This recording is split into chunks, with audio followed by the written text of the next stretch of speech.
ഡബിങ്ങിന് പോകുന്ന സമയത്ത് എൻ്റെ പോർഷൻ മാത്രമേ ഞാൻ കണ്ടിട്ടുള്ളൂ. ഞാൻ മറ്റത് എനിക്ക് കാണണ്ട പറഞ്ഞു.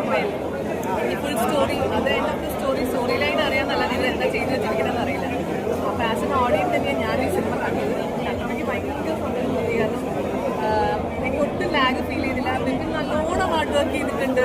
ഫൈറ്റ് സീക്വൻസ് ഉണ്ട്, റൊമാൻസ് ഉണ്ട്, നന്നായി പ്രസന്റ് ചെയ്തിട്ടുണ്ട്. അപ്പം സത്യം പറഞ്ഞാൽ വിപിൻ്റെ സിനിമ തന്നെയാണല്ലേ. ഓൾ ഇൻ ഓൾ വിപിൻ്റെ സിനിമയാണ്.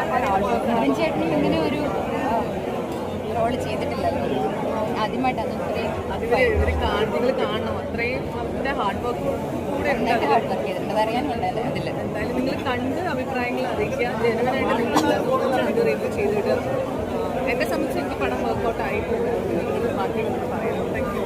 ഈ ക്യാമ്പ് കാര്യങ്ങളൊക്കെ ഇപ്പോൾ ഇൻസ്റ്റാഗ്രാമിലൊക്കെ ഭയങ്കര വൈറലാണ്, എല്ലാവരും കണക്ട് ചെയ്യുന്ന കാര്യങ്ങളാണ്. അത്തരം കാര്യങ്ങൾ സിനിമയിൽ എങ്ങനെ വർക്കൗട്ട് ആയിട്ടില്ല? ഞാനിതുവരെ ഒരു സ്ട്രേഞ്ചേഴ്സ് ക്യാമ്പിലൊന്നും പോയിട്ടില്ല. അപ്പം അതെങ്ങനെയായിരിക്കും എന്നുള്ളത് എനിക്ക് വലിയ ഐഡിയ ഇല്ല. ബിക്കോസ് നമുക്കെന്ന് പറയുമ്പോൾ നമ്മൾ അവിടെ ചെന്ന ആൾക്കാർ നമ്മളെ അതിൽ ആ ഗ്രൂപ്പിലേക്ക് ആഡ് ചെയ്യുമോ, നമ്മൾ ഒറ്റപ്പെട്ടു പോകുന്നുള്ള ടെൻഷനും ഇതൊക്കെ ഉണ്ടാവുമല്ലോ. അപ്പോൾ സിനിമ തുടങ്ങുന്നത് തന്നെ ആ രീതിയിലാണല്ലോ, ഒരു ക്യാമ്പിൻ്റെ ഇതിലാണ്. അപ്പം എനിക്കത് നല്ല എക്സ്പീരിയൻസ് ആയിരുന്നു. കാരണം നമുക്കൊരു ക്യൂരിയോസിറ്റി എപ്പോഴും ഉണ്ടാവും അവരോട് എന്താ എങ്ങനെയാണെന്നുള്ളത്.